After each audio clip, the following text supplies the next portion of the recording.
What's going on, ladies and gentlemen? Welcome back to Btwilla's Garage. We've got a super quick and easy project today for our E39 M5, the Roundel.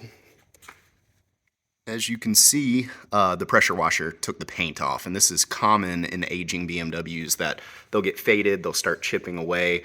You can see I've got a little bit of fade on the M5 logo there that I'll probably be replacing with time. I actually think it looks kind of cool with the patina look. But anyways, this is a really simple project. One way to do it is to take fishing line or strong dental floss and get behind it to remove it. There's just two little pins that hold it together.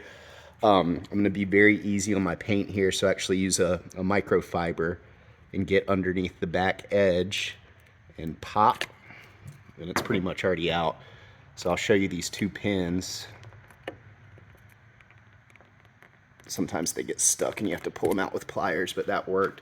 This is a good time to clean up your paint, so I'm going to do that real quick off camera, and then we'll push the new one, part number here, I'll link it off Amazon in the description. We'll push the new one in and have a fresh look. So let me get that paint cleaned up, and then we'll show you the final product. Ah, perfect. All right, so there's those two pins that we popped out. I have seen people put glue and tape on these. That's not needed, I guess, unless your anchors are messed up. Just give it a nice push, and just like new. All right, guys, I'll link the trim tool. These are cheap for like a 3-pack.